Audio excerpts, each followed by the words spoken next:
ॐ श्रीगुरुभ्यो नमः। हरिः ॐ। जातवेदसे सुनवामसो मराति यतो निदहाति वेदः। स नः परषदति दुर्गानि विश्वा नावेव सिन्धुं दुरितात्यग्निः। तामग्निवर्णां तपसां ज्वलन्तीं वैरोचनीं कर्मफलेषु जुष्टाम्। दुर्गां देवीगं शरणमहं प्रपद्ये सुतरसि तरसे नमः। अग्ने त्वं पारयानव्यो अस्मान् स्वस्तिभिरति दुर्गाणि विश्वा। पूश्च पृथ्वी बहुला न उर्वी भवातोकाय तन्याय शंयोः। विश्वानि नो दुर्गः जातवेदसिन्धुन्ननावा दुरितातिपरशि। अग्ने अत्रिवन्मनसा गृणानोऽस्माकं बोध्यविता तनूनाम्। पृतनाजितगुं सहमानमुग्रमग्निगुं हुवेमा परमात्सदस्थात्। स नः परषदति दुर्गानि विश्वा क्षामद्देवो अतिदुरितात्यग्निः। प्रत्नोषिकमीड्यो अध्वरेषु सनाच्च होता नव्यश्च सत्सि। स्वाञ्चा अग्ने तनुवं पिप्रयस्वास्मभ्यञ्च सौभगमायजस्व। गोभिर्जुष्टमयुजो निषिक्तन्तवेन्द्र विष्णोरनुसञ्चरेमा। नाकस्य पृष्ठमभिसंवसानो वैष्णवीर्लोक इहामादयन्ताम्। कात्यायनाय विद्महे कन्याकुमारी धीमहि तन्नो दुर्गिः प्रचोदयात्।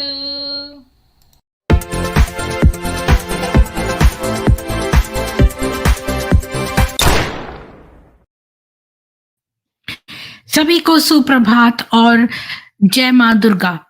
आज हम वफा सुल्तान की किताब एक खुदा या एक अल्लाह जो नफरत करता है उसके बारे में और जानेंगे। और वफा सुल्तान जो हैं वो अरब में उन्होंने वो बहुत अच्छी अरब में ही रहने वाली और वहाँ में बहुत ही ज़्यादा 15 से 20 वर्ष तक उन्होंने अरबी मैगज़ीन्स और उसमें आर्टिकल्स लिखे। वो इतने ज़्यादा अरबी कल्चर को, इस्लाम को इतनी ज़्यादा बारीकी से समझती हैं और मुसलमान जो अरबी देश में आते हैं वो कैसे भिन्न हैं बाकी मुसलमानों से जो नॉन अरबिक देशों से आते हैं। उन्होंने इतनी सारी उसमें खजाना भरा है जो वो लिखती हैं इतने माइन्यूटली। तो आज उसका अगला चैप्टर पढ़ते हैं कि every Muslim must be carefully taught, यानी हर मुसलमान को बहुत ही सावधानी से सिखाना है। तो मैं आपके साथ शेयर करती हूँ, ये 7 पेजेस का चैप्टर है, 11वां चैप्टर।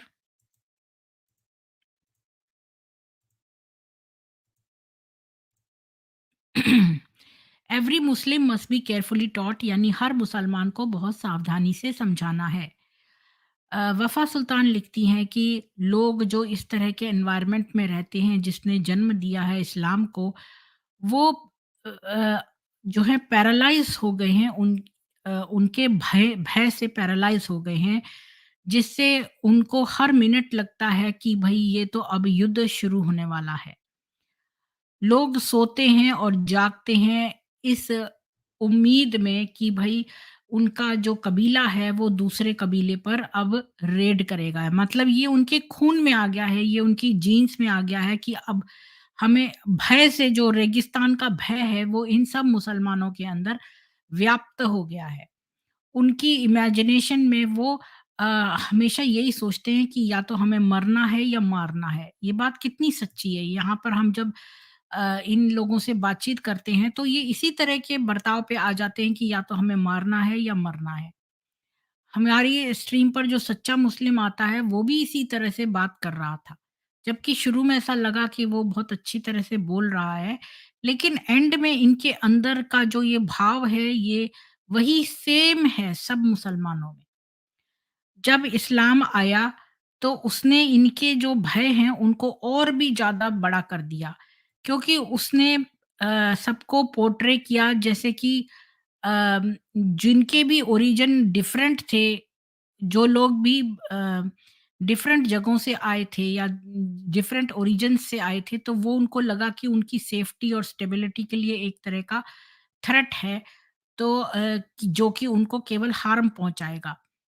तो इसीलिए वो जितनी भी रिलेशनशिप रखते हैं दूसरों के साथ, वो जो है वो हमेशा शक्कीपन और डाउट पर ही बेस्ड होती है।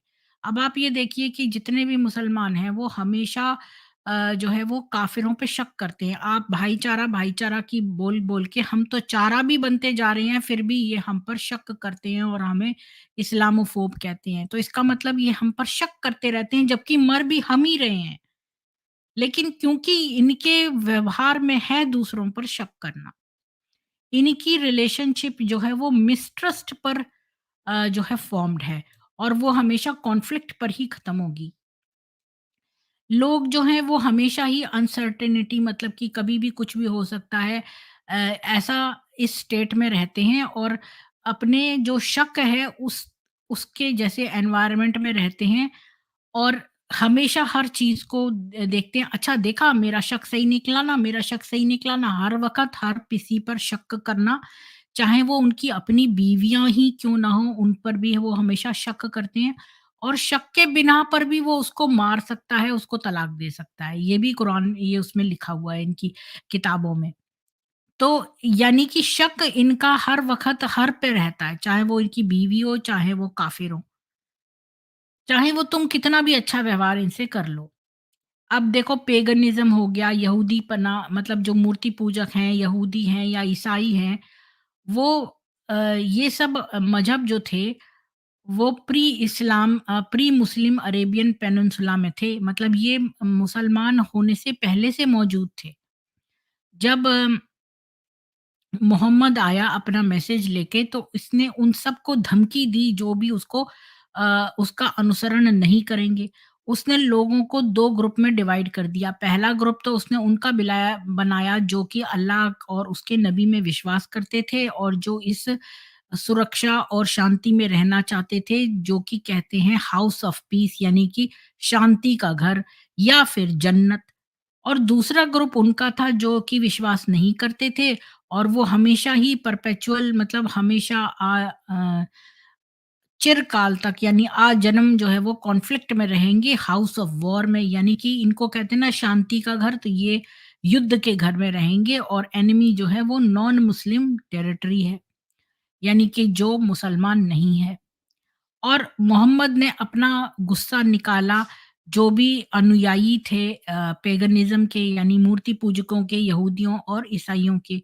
उसका एटीट्यूड इन तीनों की तरफ उस तरह से बदलता रहा जितनी उसके पास स्ट्रेंथ आती रही। पहले तो शुरुआत में उसने जो मूर्ति पूजक हैं उनके पास कोई ऑप्शन नहीं दिया सिवाय मृत्यु के। अगर वो अपना मूर्तियों की पूजा करते रहे और अम पहले उसने कहा कि जो ये कमज़ोर हैं इसलिए उनको डिसरिगार्ड कर देना चाहिए। और जूड यहूदी और ईसाई जो थे वो ज़्यादा सपोर्टेड और स्ट्रॉन्गर थे और ज़्यादा अच्छी तरह ऑर्गेनाइज़ थे। तो उसने अपना जो व्यवहार है वो उनकी तरफ ज़्यादा थोड़ा वैसा रखा। मतलब उनसे वो थोड़ा-सा डरा, इसलिए थोड़ा लीनियंसी टाइप का रखा, बल्कि मूर्ति पूजकों पे ज़्यादा उसने अपना निकाला क्योंकि मूर्ति पूजक तब से ही कोई शक्तिशाली ऑर्गेनाइज़्ड नहीं थे।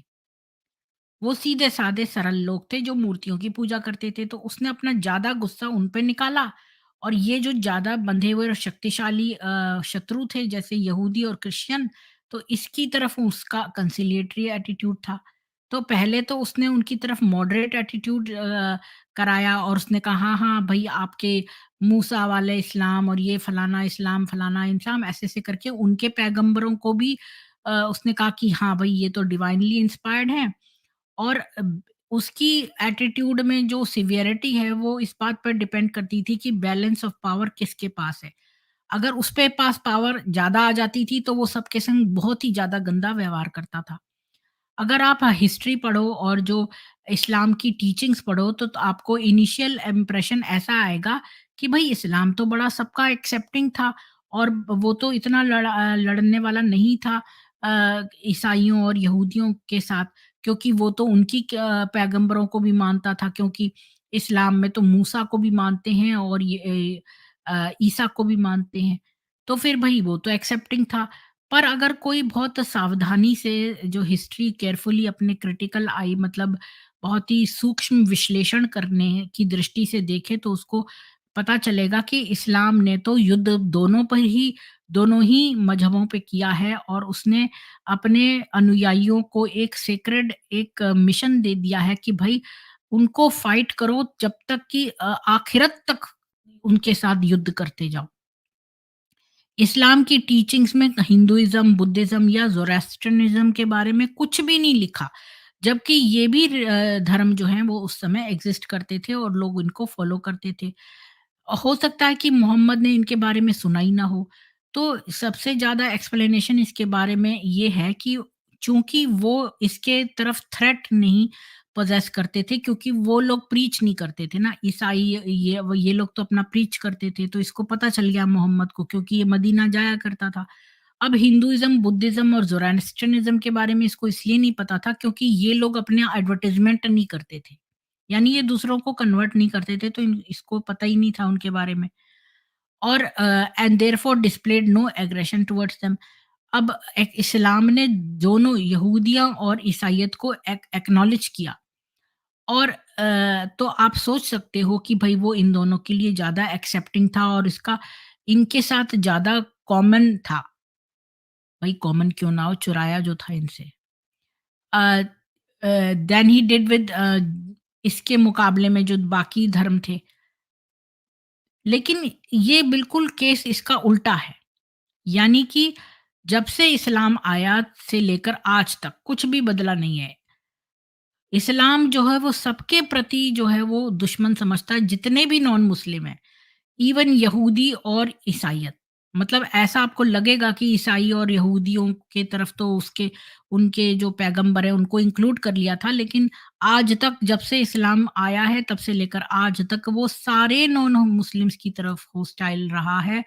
और लेकिन सबसे ज़्यादा दुश्मनी उसकी यहूदी और क्रिश्चियन के प्रति है।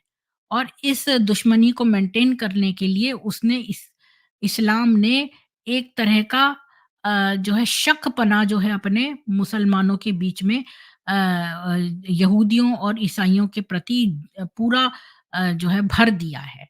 कि कुरान की एक आयत कहती है कि you will please neither the Jews nor the Christians unless you follow their faith. Say, the guidance of Allah is the only guidance, and if after all the knowledge you have been given you yield to their desires, there shall be none to help you or protect you from the wrath of Allah. ये है सूरा बकरा की आयत number 120, जिसमें कि ये कह रहा है कि अ, तुम जो है इनको खुश करने की कोशिश में मत रहो जो यहूदी हैं और ईसाई हैं, बल्कि अल्लाह ही तुम्हारा गाइड है और जितनी भी तुम्हें नॉलेज मिली है अगर तुम जो है उससे इनके डिज़ायर्स अगर पूरे करोगे, ये जो क्रिश्चियन और यहूदी हैं, तो तुमको अल्लाह का प्रकोप मिलेगा, उसका गुस्से के तुम पात्र बनोगे। तो यहूदी और ईसाई इस्लामियत के अनुसार उसी गॉड में विश्वास करते हैं जैसे मुसलमान करते हैं, लेकिन ये उनके फ़ेवर में बात काम नहीं करती। इस्लाम ने अपनी रिलेशनशिप जो है वो डिफ़ाइन कर दी है जैसा कि एटीट्यूड था मोहम्मद का।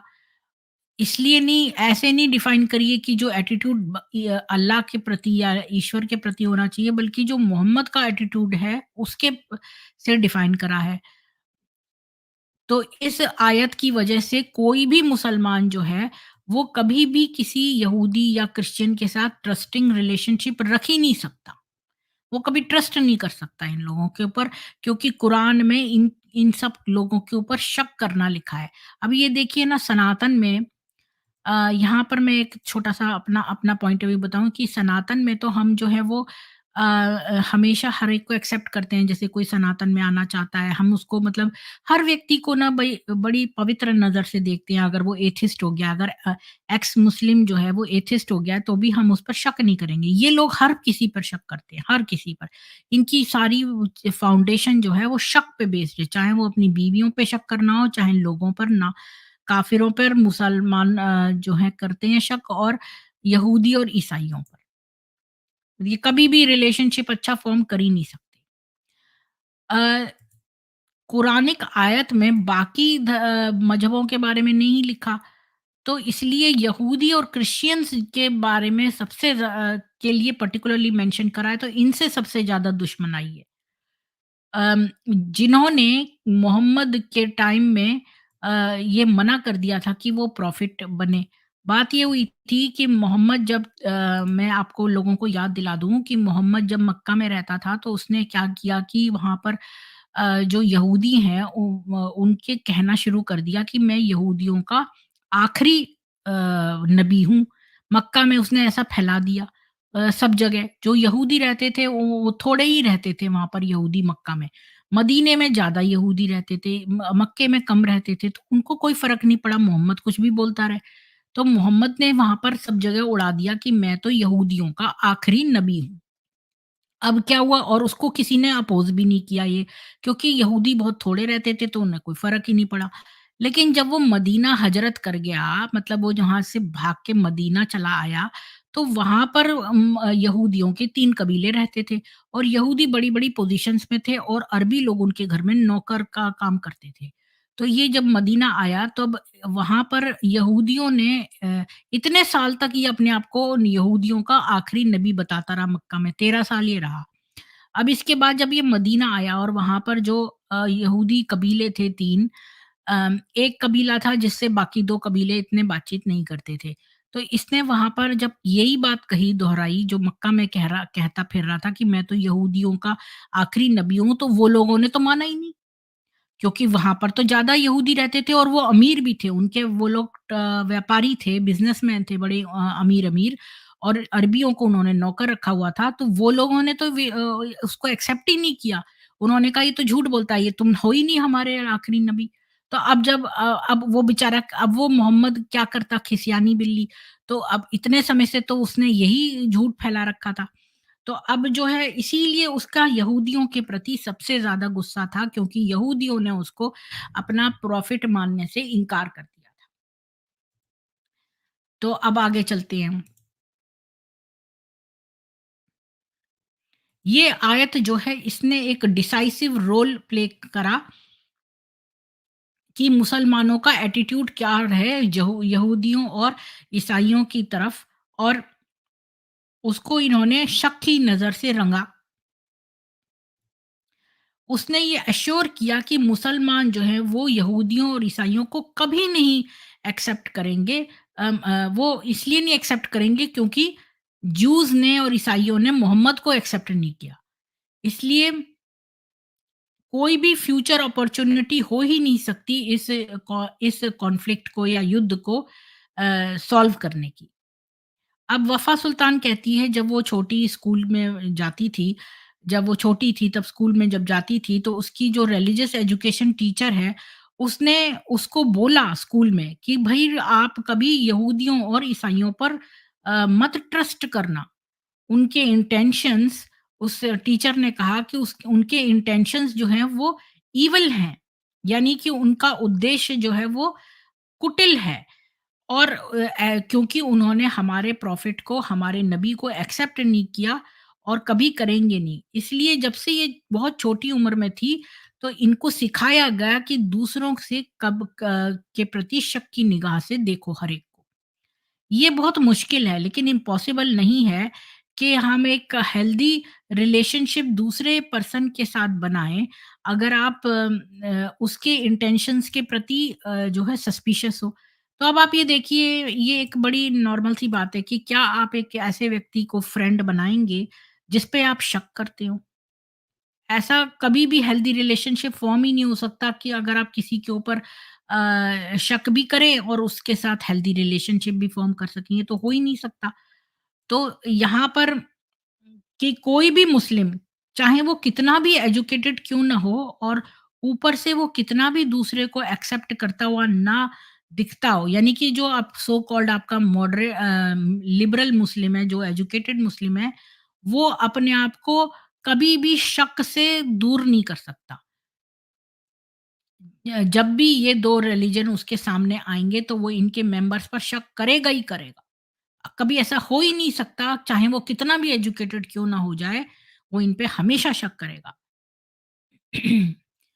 और वो पूरी तरह से कन्विंस्ड है कि उसकी कभी भी सच्ची दोस्ती नहीं हो सकती, चूँकि उन लोगों ने मोहम्मद को जो है वो एक्सेप्ट नहीं किया अपना नबी की तरह। जो भी लिखा गया ईसाइयों और स्पेशली यहूदियों के बारे में, वो ही इस्लामिक हेरिटेज है। जो पार्ट हमसे जो है छुपाया गया, ये स्टेट ऑफ पैरानोया और हेट्रेड का जो स्टेट है, जो मोहम्मद जिस स्टेट ऑफ पैरानोया में था, कि वो पैरानॉइड था, उसे लगता था हर कोई उसको मारने की तलाश में है, और ये जो घृणा का वातावरण उसने फैलाया था। तो इसमें सबसे ज़्यादा जो है ईसाई और यहूदी सबसे ज़्यादा जो हैं उसके उसमें फ़ॉर्म करते हैं, उसके सस्पिशन और हेट्रेड का शिकार हैं। जब से इस्लाम पैदा हुआ तब से लेकर आज तक इन पर शक करना, यहूदियों और ईसाइयों पर, वो उसने मुसलमानों को एक स्टेज ऑफ पैरानोया पे लाके खड़ा कर दिया है लास्ट 50 सालों में, जब से कि स्टेट ऑफ इज़राइल बनी है।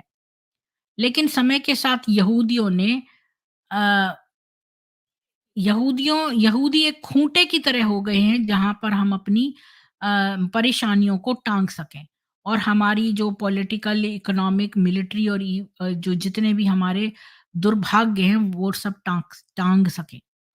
अरब के जो शासक थे, और जो कि अपने जितने भी ये रिलीजियस मौलवी, मौलाना या इमाम होते हैं, अम, वो इस उन्होंने इस कॉन्स्पिरेसी थ्योरी का फ़ायदा उठाया, और जिसने भी अम, इनमें से हर क्लर्जी ने, मतलब हर एक मौलवी मौलाना ने किसी न किसी को एक्यूज़ किया ही है, जो भी उससे डिसएग्री करता है, उसको ये लोग कह देते हैं, अरे ये तो ज़ायोनिस्ट लॉबी को बिलॉन्ग करता है और ट्रेचरी और कॉन्स्पिरेसी को बिलॉन्ग करता है। यहाँ तक कि आपको याद होगा एक चैप्टर में वफ़ा सुल्तान ने कहा था कि वो एक बहुत एजुकेटेड मुसलमान था, जो कि उससे बड़ा इम्प्रेस था उसकी राइटिंग से और उससे मिली थी। तो इसने कुछ कहा तो उस बंदे ने ये कहा वफ़ा को कि तुम ये सब मत लिखो, तुम तो ज़ायोनिस्ट लॉबी की तुमको मानने लगेंगे। एक बार ये लोग कहने शुरू कर देते थे, अरे ये तो ज़ायोनिस्ट लॉबी की है, ज़ायोनिस्ट लॉबी की है, तो सारे लोग उसके अगेंस्ट हो जाते हैं। तो फिर इसने कहा कि मैं क्यों ना कहूँ ये बात, आप बताइए कि क्या आप इस बात पर विश्वास करते हैं? ऐसे उसने तर्क दिया था ना, पिछले एक आध चैप्टर पहले मैंने आप लोगों को बताई थी वो बात। तो जो जितने भी मेंबर्स हैं इस एजुकेटेड क्लास के, जो विचारक हैं, जो राइटर हैं, वो कोई भी इस कॉन्स्पिरेसी थ्योरी से इम्यून नहीं है। मतलब वो सब यही बात सोचते हैं। जब भी कोई राइटर है जिसको एक आइडिया आता है, जो कि इनका जो इस समय ट्रेंड चल रहा है, मतलब मुसलमानों के आइडिया से वो मैच नहीं खाता है, तो वो ये लोग उसके बारे में अफ़वाह फैला देते हैं कि ये तो ज़ायोनिस्ट एजेंट है। अब जो सीरियन पोएट था निज़ार कब्बानी, उसने अपनी एक कविता लिखी, और कविता में उसने लिखा कि पैलेस्टाइन जो है वो एक बहुत ही वैसी ब्रूडी हेन है। मतलब वो है, मुर्गी है। इस ब्रूडी का मतलब देखते हैं।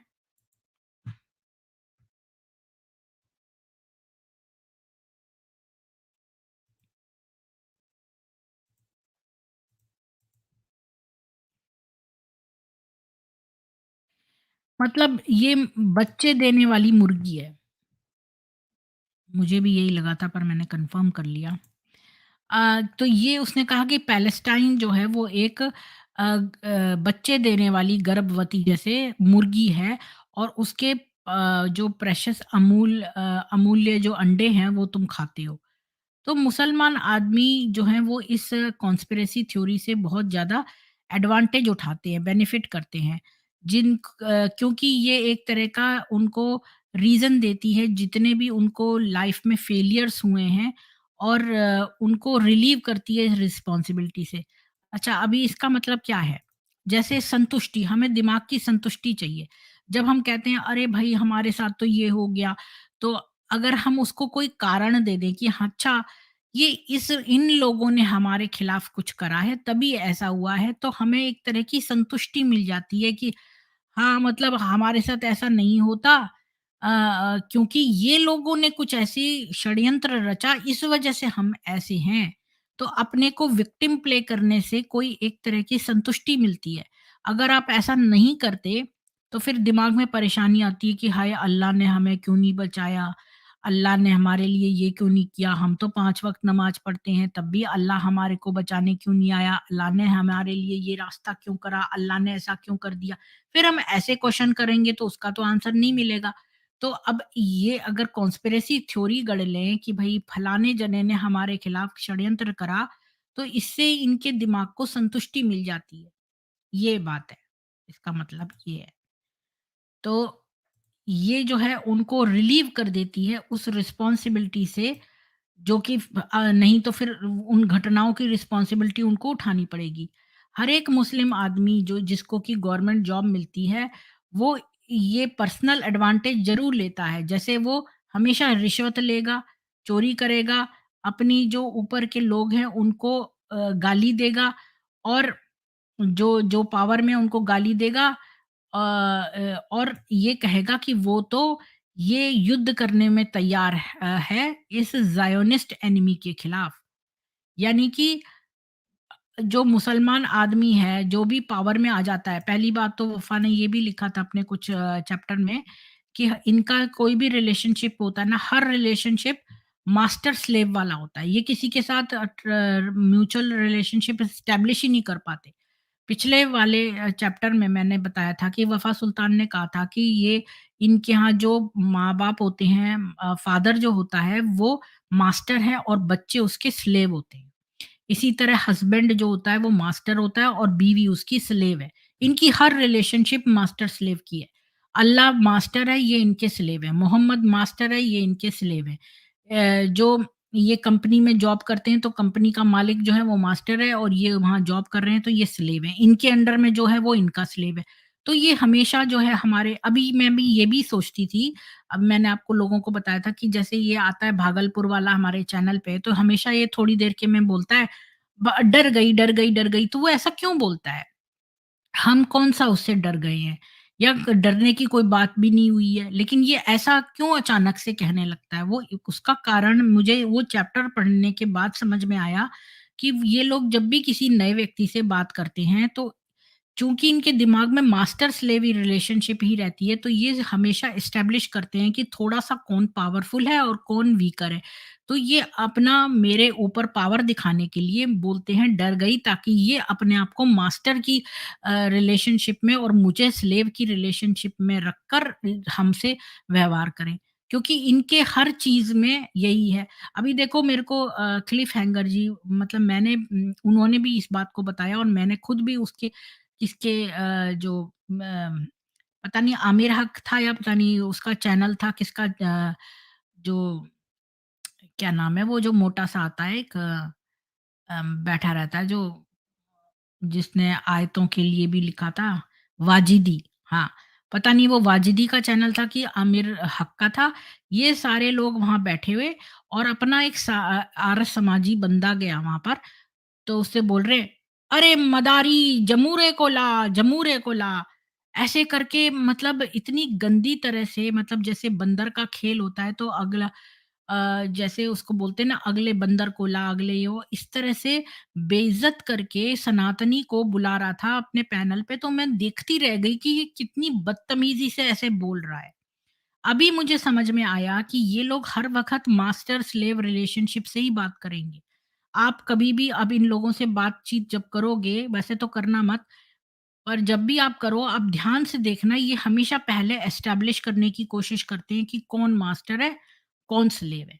ये हमेशा कोशिश करते हैं। तो यही आंसर है कि ये भागलपुर वाला आके हमारे स्ट्रीम पर बोलता है कि भई डर गई, क्योंकि वो ये दिखाना चाहता है कि हम डर गए मतलब हम कमज़ोर हैं, यानी अब हम स्लेव हैं और ये मास्टर है। ये कारण है। तो मैं क्या बोल रही थी, अब ओरिजिनल बात पे आती हूँ कि हाँ, तो अब यहाँ पर ये बता रहा है कि जो गवर्नमेंट जॉब में मुसलमान लगे होते हैं, वो क्या करते हैं, रिश्वत लेते हैं, चोरी करते हैं और वो ऐसा दिखाते हैं दूसरों को कि देखो, मैं तो बड़ा दीन का काम कर रहा हूँ। एक बात और बताऊँ आपको, बड़ी इम्पोर्टेंट है, ये बात मैं शायद पहले भी बता चुकी हूँ कि एक मुसलमान दूसरे के मुसलमान के सामने ही नमाज़ पढ़ता है। जब वो अकेला होगा ना, नहीं पढ़ेगा। वो दूसरों को, क्योंकि ये लोग एक-दूसरे की भी रिपोर्ट करते रहते हैं। तो ये एक दूसरे के सामने ये दिखाते हैं, देख तेरे से बड़ा दीनी तो मैं हूँ, देख तेरे से भी ज़्यादा दीनी तो मैं हूँ। इस तरह से ये लोग करते हैं। तो यहाँ पर यही बताया है कि ये जो गवर्नमेंट जॉब करता है, वो दूसरों से इस बेसिस पर पैसा रिश्वत लेता है कि वो बता रहा है कि देखो, जो ज़ियोनिस्ट एनिमी है उनसे तो मैं लड़ रहा हूँ। अब वफ़ा लिखती हैं कि जिस अस्पताल में वो काम करती थी, तो वहाँ पर मैनेजमेंट था।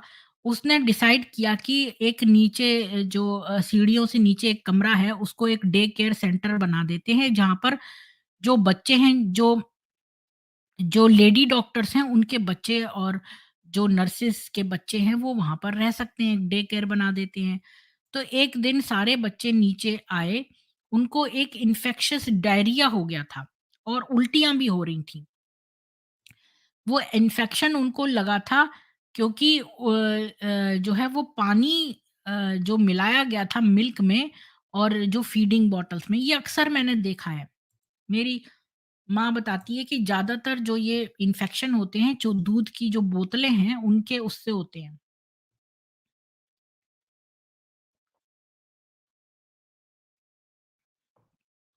उनके पानी से होते हैं।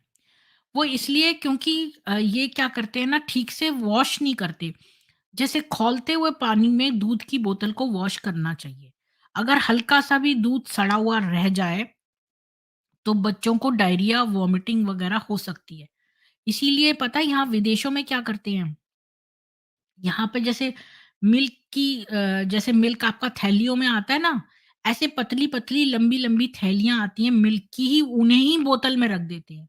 तो बोतल वॉश करने का वो सिस्टम ही मतलब ऐसा कर दिया है कि बोतल के अंदर नहीं भरते दूध।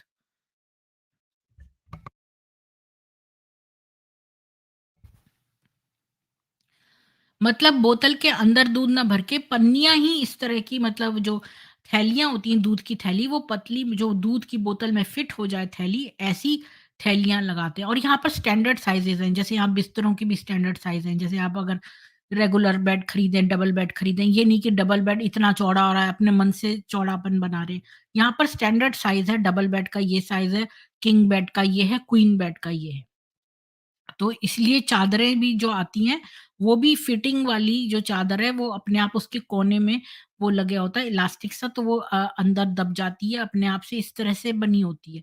हमारे जैसे इंडिया में चादर ऐसे बिछाते हैं, इस तरह से नहीं बिछाती, यहाँ पर फिटेड वाली चादर अलग होती है और फ्लैट वाली अलग होती है। इसी तरह यहाँ पर जो बोतलें हैं उसके अंदर पन्नी वाली आती है, उसी में दूध रखते हैं। एनीवेज़ मैं आपको जैसी एक्स्ट्रा इन्फॉर्मेशन दे रही थी। तो ये जो बच्चे आए, इनको बहुत सारा डायरिया हो रहा था और उल्टी हो रही थी। उनको इन्फेक्शन हो गया था कि जो पानी बनाया गया था दूध से और जो पानी यूज़ करा था उन उन बोतलों को धोने के लिए। तो वफ़ा की उस दिन मीटिंग थी वहाँ के एडमिनिस्ट्रेशन मैनेजर के साथ। जो कि पहले एक टेलीफ़ोन ऑपरेटर था अस्पताल का, और उसको एक मैनेजमेंट पोज़ीशन दे दी रातों-रात। उसका सीक्रेट ये था कि उसके भाई की एक बड़ी अच्छी पोज़ीशन थी सीरियन आर्मी में। तो फिर मीटिंग में इसने, वफ़ा सुल्तान ने, वो जो इन्फेक्शियस कंटामिनेटेड वाटर जो यूज़ किया गया था, जिससे जो जो पानी था, जो मिल्क में मिलाकर और जो पानी से बोतलें धोई गई थीं, तो उसके लिए वफ़ा सुल्तान ने सजेस्ट किया कि वो एक इलेक्ट्रिक स्टेरिलाइज़र खरीद लें, जो कि सारी दुकानों पे मिलता है, जिसके अंदर 20 बोतलें एक साथ लग जाती हैं। मतलब एक तरह का इक्विपमेंट होता है, उसमें अम, 20 बोतलों की जगह होती है, ऐसे-ऐसे गोल-गोल घूमती हैं, वो स्टेरिलाइज़ कर देती हैं। तो इसने अपना सेंटेंस भी खत्म नहीं किया कि जो मैनेजर है इतनी ज़ोर से झपटा जैसे कि कोई जंगली जानवर हो और बहुत ज़ोर से गुस्से से चीख के इसके मुँह पे बोला, "डॉक्टर, तुम्हें पता है, तुम्हें मालूम ही नहीं है इस कंट्री की जो इकोनॉमिक सिचुएशन क्या है? क्योंकि हमारे यहाँ हमारे ऊपर एक अनजस्ट एक्शन जो है वो इंटरनेशनल अमेरिका अमेरिका को हमेशा ये दुश्मन समझते हैं कि अमेरिका इनके खिलाफ कुछ ना कुछ षड्यंत्र कर रहा है और जो ज़ायोनिस्ट इंपीरियलिस्ट हैं वो इनके खिलाफ कोई एक्शन ले रही हैं। तो ये इतनी ज़ोर से झपटा कि भई तुम्हें तो पता होना चाहिए कि हमारे देश की इकोनॉमिक हालत किस वजह से इनके बुरे कामों की वजह से हो गई है और हमारे जो राइट गाइडेड गवर्नमेंट है उनकी पोजीशंस की वजह से अब उन्होंने इंटरनेशनल बॉयकॉट कर दिया है हमारे पर और हमें जो है रेजिस्ट करना है कि ताकि हम जो है उम, बिल्कुल उनके खिलाफ मजबूती से खड़े रहें एक दूसरे का सपोर्ट करके और हम इस गवर्नमेंट के खर्चे को रोकें। और तुम हमें सजेस्ट कर रही हो कि हमें एक इलेक्ट्रिक स्टेरलाइज़र खरीद लेना चाहिए। अरे! कैसी तुम्हारी हमारी ये जनरेशन कितनी स्पॉइल्ड हो गई है, हमारी माँओं ने और माताओं ने कि भई अल्लाह उनकी सोल्स को मर्सी करे कि वो तो बारिश के पानी को जो है कलेक्ट करके हमको पीने को देती थीं। और देखो हम तो शेर की तरह इन्फेक्शन तो हमें मार नहीं दिया, ना ही हमें कोई बीमारी लाया। और जैसे ही ये मीटिंग से बाहर आई तो वफ़ा सुल्तान ने अपने मन में सोचा कि हमारी माँओं और दादियों ने तो हमको गधों पे बिठाया और खच्चरों पे बिठाया पर तुम्हारे जैसे लॉर्डशिप जो हैं अपनी मर्सिडीज़ में और बीएमडब्ल्यू में घूम रहे हैं। यानी कि एक छोटे से स्टेरिलाइज़र को खरीदने के लिए उसने पूरे देश की दुहाई दे दी।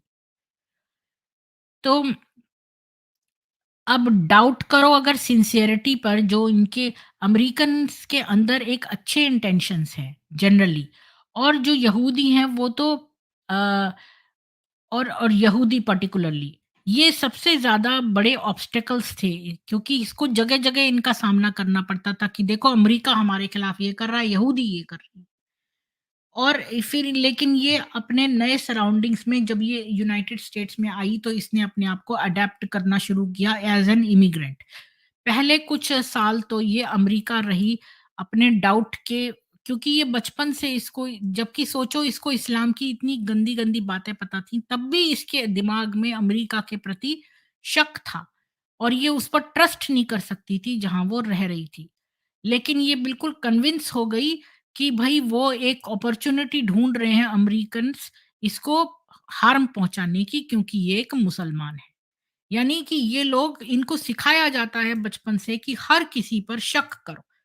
तो हमारे जो ये जो बीजेपी की गवर्नमेंट है और ये कितना भी करते चले जाएँ ये लोग, कितना भी करते चले जाएँ लेकिन ये लोग हमेशा ही शक करेंगे आपकी, आपकी अच्छी नीयत पर भी या सब आप कितना भी वसुधैव कुटुंबकम भाईचारा और अल्लाह ईश्वर एक है ये सब करते रहो लेकिन ये आपके साथ यही करेंगे।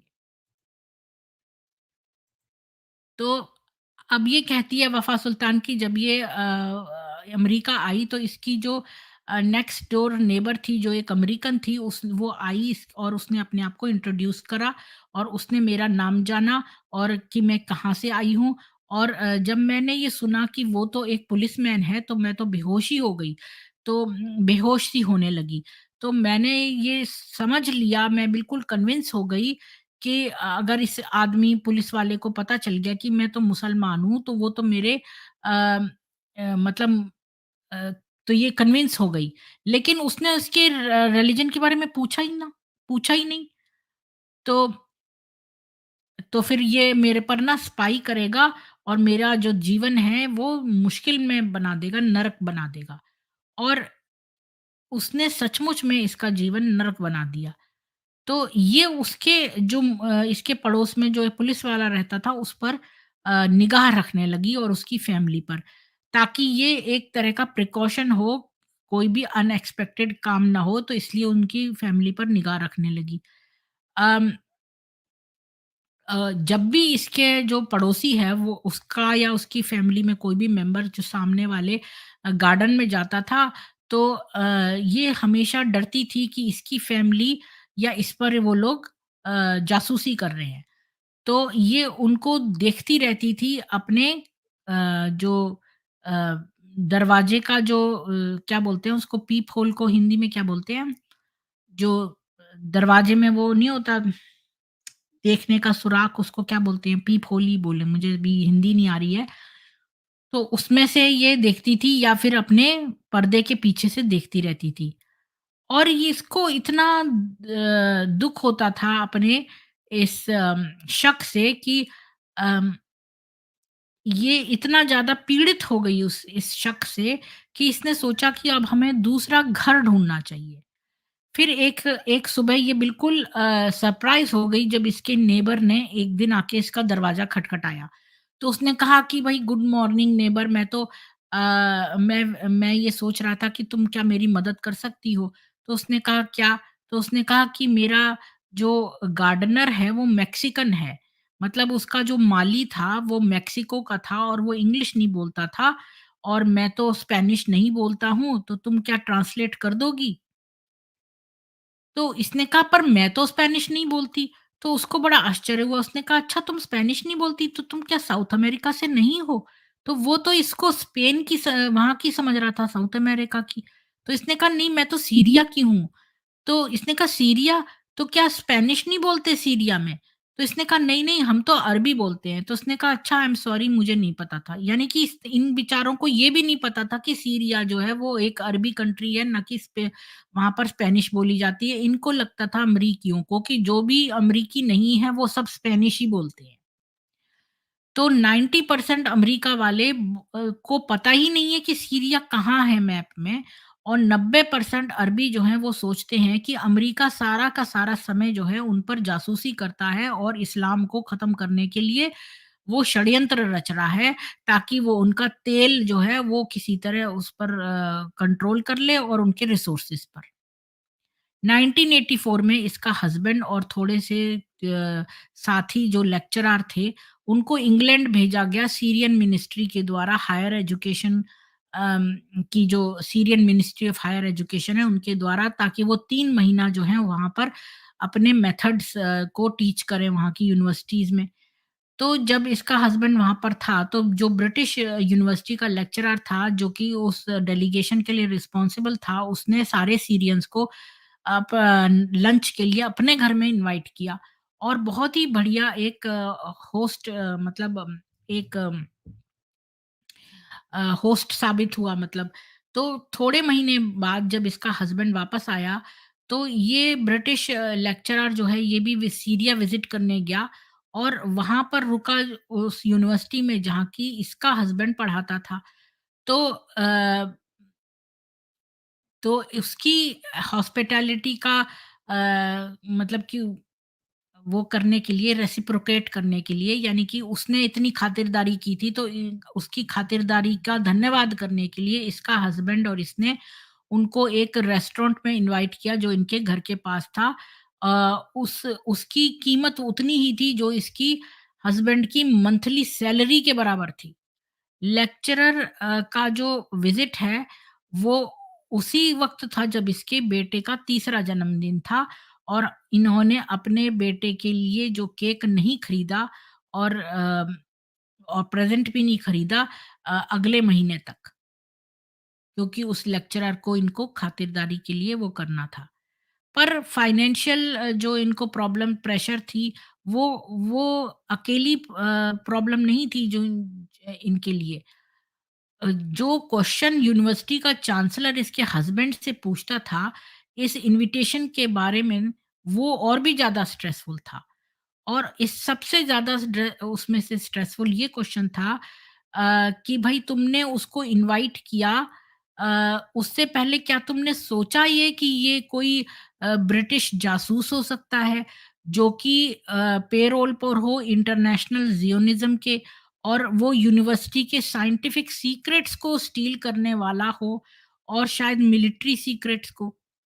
इसका हस्बैंड और ये इन लोगों ने बहुत ही ज़्यादा इनको एंग्ज़ायटी हुई, तो इनको नर्वस ब्रेकडाउन हो गया। बेचारों ने उसको इनवाइट क्या कर लिया यूनिवर्सिटी के उसमें कि वहाँ के वाइस चांसलर और ये वो इतने क्वेश्चन इन लोगों ने पूछे, अरे! ये तो जासूस भी हो सकता है, ये हो सकता है, वो हो सकता है। इसकी वजह से इनको मेंटल ब्रेकडाउन हो गया। और एक्यूज़ेशन कि भाई वो ज़ायोनिस्ट एजेंट हो सकता है, ये तो कोई अफ़वाह ही थी। और और इस अफ़वाह से इनकी पूरी रेपुटेशन और इनका फ्यूचर और इनके जीवन सब खराब हो जाता। अब ये वफ़ा सुल्तान कहती है कि ये अपने बचपन में रिमेंबर करती थी, रिमेंबर मतलब इसको याद आता है अपने बचपन में कि इनके जो टीचर थे और जो मौलवी मौलाना थे, वो यहूदियों को जब आरोप लगाते थे, स्पेशली यहूदियों पे और ईसाइयों पे और जितने भी नॉन मुस्लिम्स हैं, तो ये अपने आप से सोचती थी कि अगर पढ़े लिखे मुसलमान जो इतनी सारी इतनी बहुत ज़्यादा जो घृणा है, जो इनकी स्कूल की किताबों में, बोथ जो रिलीजन की किताबें हैं और जो जो सेकुलर किताबें उनमें भी जो हेट है, उसमें अगर ये सब कुछ हटा के उसकी जगह लव की जगह लगा दें, कि भाई कि चाहे आपका कोई भी मज़हब हो, रेस हो या फिर नेशनैलिटी हो, और उसमें कि भई हम सबको पूरी मुस्लिम वर्ल्ड को उसकी बैकवर्डनेस से, अ, तो फिर तो क्या होगा कि सारी मुस्लिम जो जगत है, वो अपने इस दकियानूसी, पिछड़ेपन, भूख, गरीबी और जाहिलियत से बच जाएगा। और वो हेट्रेड जो है, वो उनको डिस्ट्रॉय कर देगी उससे पहले कि उसके दुश्मन डिस्ट्रॉय हों, उससे पहले तो ये लोग मुसलमान ही हेट्रेड कर कर के अपने आप ही डिस्ट्रॉय हो जाएँगे। क्योंकि हेट्रेड एक उस एसिड की तरह है जो अपने जिस पात्र में रखो उस कंटेनर को ही जला देती है। और अगर उसको ज़्यादा रखो तो फिर वो जिस सरफेस पे गिरती है उसको भी जला देती है।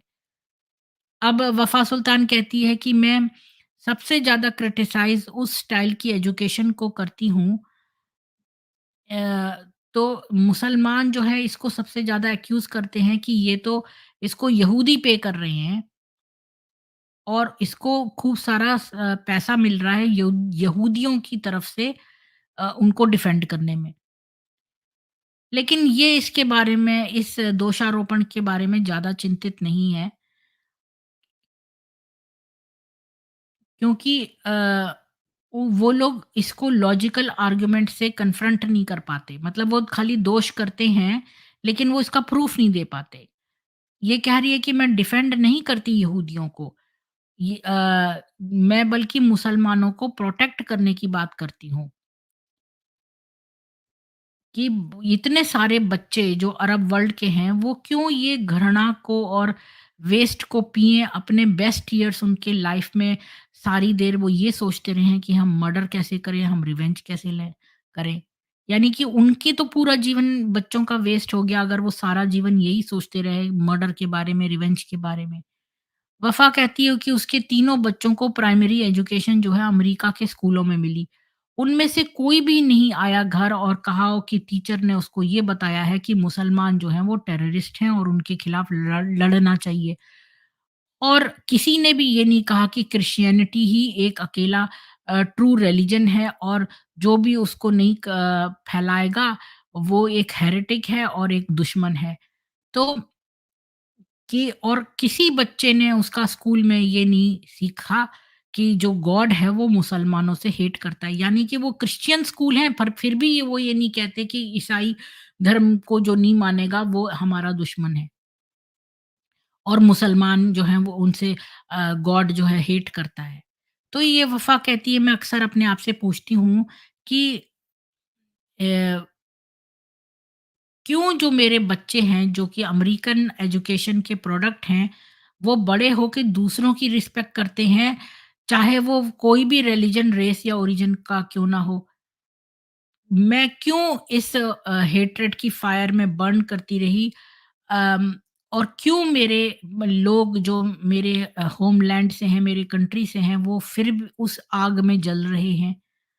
और क्यों नहीं इसके जो लैंड के जो लोग हैं, अ, वो लव को समझते, ताकि वो ज़्यादा प्रोडक्टिव होते, ज़्यादा एफ़िशिएंट होते और खुश होते, जैसे दूसरों के देश जो हैं वो प्यार के बारे में सिखाते हैं। क्यों इसके लोग, इसके देश के जो लोग हैं वो दूसरों को एक्सेप्ट नहीं करते हैं?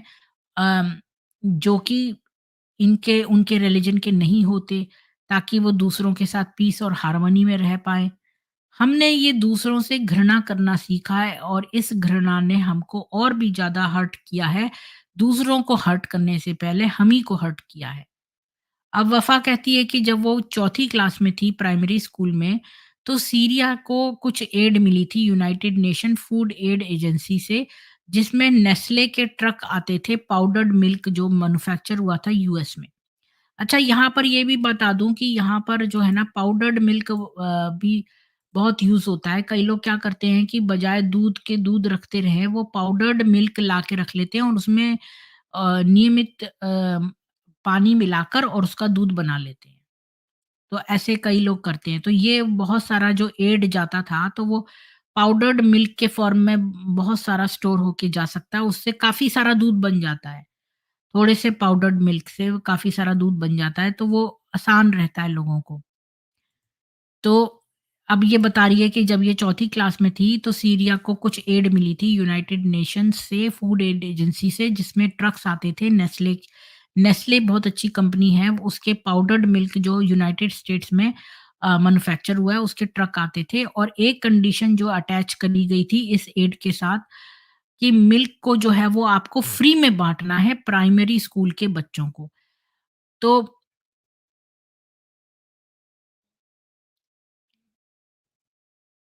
चूँकि ये कंडीशन नहीं अटैच करी थी, तो जो सीरियन ऑफ़िशियल्स थे, वो क्या करते थे कि वो जो मिल्क के ट्रक आते थे, उनको बेच के अपना पैसा रख लेते थे। यानी कि बच्चों को फ्री में नहीं देते थे। जो सीरियन जो गवर्नमेंट ऑफ़िशियल्स थे, इतने करप्ट थे। तो मिल्क जो है, वो बच्चों को बाँटा जाता था, एवरेज रेट 1 गिलास पर प्यूपल पर डे। और जो जो इनको पीना होता था स्कूल के एंड के दिन तक, यानी पूरे दिन में 1 ग्लास। तो इसको याद है कि इसका टीचर जो है वो इसको हर लेसन के बारे में बोलता था कि क्या तुम इमेजिन कर रही हो कि यहाँ पर क्या हो रहा है? अमेरिका जो है वो मिल्क डोनेट कर रहा है सीरियन बच्चों को, ताकि दुनिया को वो उल्लू बना सके कि वो कितना उदार है, पर इजरायली बच्चों को तो वो टैंक डोनेट कर रहा है। तो सीरियन बच्चों को क्यों दूध दे रहा है, जबकि लोगों को उल्लू बनाकर किस इजरायली बच्चों को टैंक दे रहा है। और बहुत सारे इनमें से जो हैं वो ड्रिंक नहीं करते थे उस मिल्क को, बल्कि हम जो है वो मिट्टी में फेंक देते थे, अपने जो प्लेग्राउंड की मिट्टी में उस दूध को फेंक देते थे। आज ये कहती है कि इसके पास कोई एक्सप्लेनेशन नहीं है कि ये क्यों अमेरिका का दूध नहीं पीती थी, बल्कि एक साइकोलॉजिकल इसको घृणा वैसा हो गया था यूनाइटेड स्टेट्स के प्रति, क्योंकि ये अमेरिका के बारे में इतनी बुराइयां करते थे बच्चों से कि इनके अंदर इतना भर गया था कि ये दूध फेंक देती थी और बच्चे भी फेंक देते थे और उस दूध को नहीं पीते थे, क्योंकि इनको साइकोलॉजिकल रिपग्नेंस थी यूनाइटेड स्टेट्स के लिए और उसके दूध के लिए। वो उस वजह से जो ज़हर जो इनकी टीचरों ने इनके कोमल दिमागों में डाल दिया था। तो क्यों हम अपने बच्चों को इस पॉइज़न से जो है भर दें? ये क्वेश्चन जो है इसको हर वक़्त खाता है, जब से इसने अपनी न्यू सोसाइटी के बारे में ये ट्रुथ डिस्कवर किया है। जब भी ये चिल्लाती है ज़ोर से अपनी आवाज़ से, तो बोलती है कि ये ये पॉइज़न जो है मत डालो। ये ऐसा इसलिए नहीं कर रही है ताकि ये यहूदियों और ईसाइयों को प्रोटेक्ट करे। वो इसलिए कर रही है ताकि वो अपने होमलैंड के बच्चों को प्रोटेक्ट करना चाहती है और उनको उस घृणा के एसिड से बचाना चाहती है, जिससे कि इसकी पूरी जनरेशन जो है जल गई। अब ये कहती है कि मैं अच्छी तरह मुझे याद है, हमारा रिलीजियस एजुकेशन का टीचर था, वो हमें नबी मोहम्मद की कहानियाँ सुनाता था, जो यहूदियों और ईसाइयों के साथ। और ये अभी भी रिकॉल करती है कि उस सब कहानियों को सुनने से हमारे कॉन्शियस में और हमारे मेंटल बीइंग पर, वेल बीइंग पे क्या असर पड़ता था।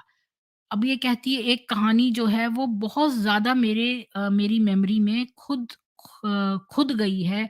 वो ये है कि कैसे मोहम्मद और उसके जो अनुयायी थे, उन्होंने एक बहुत दूर एक आवाज़ सुनी, तो नबी के सहाबाओं ने उससे पूछा कि ये कैसा शोर है? अरे अल्लाह के नबी, तो उसने कहा ये तो यहूदी सफ़र कर रहे हैं, मतलब ये यहूदी पीड़ित हो रहे हैं अपनी कब्रों में। सही बुखारी 1286, यानी यहूदी अपनी कब्रों में, जो ये आवाज़ उन मरे हुए यहूदियों के कब्रों से आ रही है, क्योंकि वो वहाँ दुखी हो रहे हैं। एक और हदीथ है, अब ये छोटे-छोटे बच्चों को इस तरह से बताती हैं, बहुत छोटे बच्चों को। तो इनके दिमाग पर कैसा असर होता है। एक और हदीस थी जिसमें मोहम्मद कहता है कि एक इम्पोस्टर, यानी कि एक फ्रॉड आदमी जो दूसरे की आइडेंटिटी ले लेता है, वो आएगा और वो अपने आप को मसीहा कहेगा, और 70,000 यहूदी उसके पीछे-पीछे आएँगे, और एक-एक तलवार लेके, पर फिर वो मसीहा जो है उनको पकड़ के मार देगा और फिर सब यहूदियों को डिफीट कर देगा। और हर एक जो पत्थर है और पेड़ है वो कहेगा, अरे अल्लाह के नौकर, अरे मुसलमान, यहाँ पर एक यहूदी है, आओ और इसको मार दो।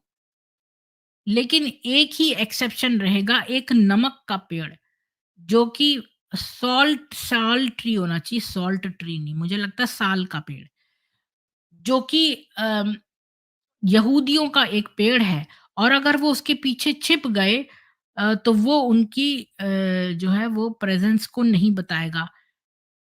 आज भी अगर बहुत सारे मुस्लिम हैं जो कि इस तरह की अफ़वाह उड़ाते हैं कि जो इज़राइल के यहूदी हैं, वो उनको इस हदीथ के सच्चाई के बारे में पता है, इसलिए वो बहुत सारे सॉल्ट के पेड़ जो है वो लगा रहे हैं, ताकि वो उनके पीछे छुप सकें।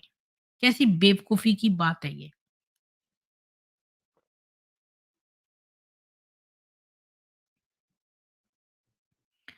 जब भी मोहम्मद अपने अनुयायियों को कुछ करने से रोकता था, तो वो कहता था कि अल्लाह ने तो इनको कर्स किया है, इनको कर्स को क्या बोलेंगे? इनको श्राप दिया है यहूदियों को, क्योंकि उन्होंने ऐसा किया। फिर वो कहता है कि एक एग्ज़ाम्पल देके कि अल्लाह ने यहूदियों को कर्स किया क्योंकि उन्होंने उनके नबियों की जो कब्रें हैं वो ले लीं अ, प्रार्थना के लिए। सही मुस्लिम 823। एक आदमी ने एक दिन पूछा, अरे अल्लाह के नबी, मेरे पास एक गुलाम लड़की है जिसको कि मैं पसंद करता हूँ, और वो सब उसके साथ करना चाहता हूँ जो कि एक आदमी करना चाहे, पर मुझे लगता है कि वो कहीं प्रेग्नेंट ना हो जाए, तो मैं उसके बॉडी के बाहर जो है वो इजैकुलेट कर दूँ, मतलब कि जब मैं उसको कंज़ुमेट करूँ, मतलब उसके साथ संभोग करूँ, तो मैं जो क्या बोलते हैं इजैकुलेशन को हिंदी में, वो करूँ तो उसके शरीर के बाहर करूँ। तो और कहता है, पर मैंने सुना है कि अगर किसी औरत के बाहर इजैकुलेट करो तो वो बराबर है कि जैसे कि हमने किसी फीटस को मार दिया है। क्या ये सच है? तो मोहम्मद बोला एक हदीत में कि अल्लाह जो है वो ज्यूस को कर्स करे, क्योंकि उन्होंने ऐसा कहा है। अरे उन पर कोई भी अटेंशन मत दो, और जहाँ भी तुम्हें इजैकुलेट करना है वहीं करो। अगर अल्लाह चाहता है कि वो प्रेग्नेंट हो जाए, तो फिर तुम उसकी बॉडी के बाहर इजैकुलेट कर ही नहीं पाओगे। तो अगर एजुकेशन रिस्पॉन्सिबल है ह्यूमन माइंड को शेप करने के लिए, तो जो हमारा माइंड है, अब ये वफ़ा कह रही है कि जो अगर एजुकेशन जो है, अगर शिक्षा जो है वो रिस्पॉन्सिबल है कि हमारा मन को कि एक मन को एक आकार दे, तो फिर मन भी तो एक प्रोडक्ट है उस शिक्षा का। कौन-सा दिमाग ऐसा है जो ऐसी बेवकूफ़ी की बातें कहे, जो कि इस मोहम्मद ने कही? क्या मुसलमान जो है वो इस एजुकेशन का प्रोडक्ट नहीं है? बस यही कहना था। तो यानी कि मोहम्मद ने हदीथ में ये कहा है कि तुम्हें जहाँ भी इजैकुलेट करना है, तुम वहीं करो।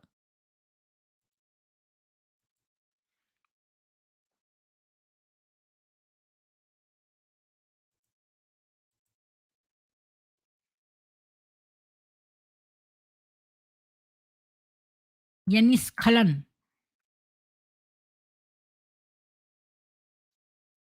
तो अब इस चैप्टर में जो है वो इस चैप्टर में भी काफ़ी बताया है, पर पिछले चैप्टर्स में उसने काफ़ी बातें बताई थी। ये चैप्टर छोटा ही था और उसने एक तरह से ये कहा है कि मुसलमान किसी पर भी ट्रस्ट नहीं करता और हर एक मुसलमान को आपको सही से सिखाना पड़ेगा। बस मुझे इतना ही कहना था, आज के लिए इतना ही था। और थैंक यू जितेंद्र जी। और मैं देख लेती हूँ यदि कोई क्वेश्चंस हैं तो। अम, हाँ, ब्लैक होल जी मेरी नाक असली है।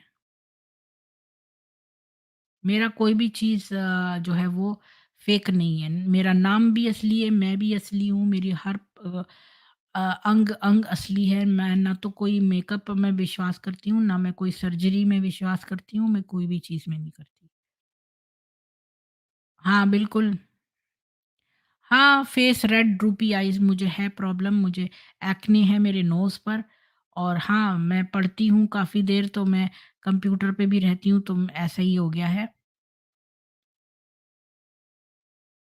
हाँ, बिल्कुल। इनके अंदर इतना ज़्यादा विष भरा हुआ है, घृणा भरी हुई है, हेट्रेड है इनके। इनके यहाँ बचपन से ही इतना हेट्रेड और शकपना सिखाते हैं कि ये लोग अपनी बीवियों पर भी इतना शक करते हैं कि उनको बुर्के में रखते हैं, उनको इस तरह से रखते हैं।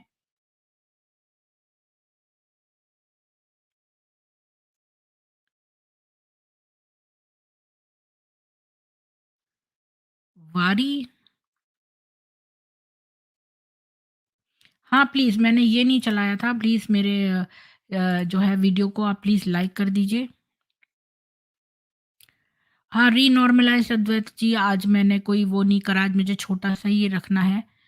अ, आज मुझे मेरे हस्बैंड जो हैं ले जाना चाहते हैं कहीं पर, उनको कुछ एरंड्स रन करने हैं, फिर मेरे को कुछ ग्रोसरी करनी है और मेरा आज प्लान है, मेरे हस्बैंड ऑफ हैं पूरे वीक ये। तो हाँ, थोड़ी देर उनको भी टाइम दे दूँगी, तो हम लोग चले जाएँगे थोड़ी देर में और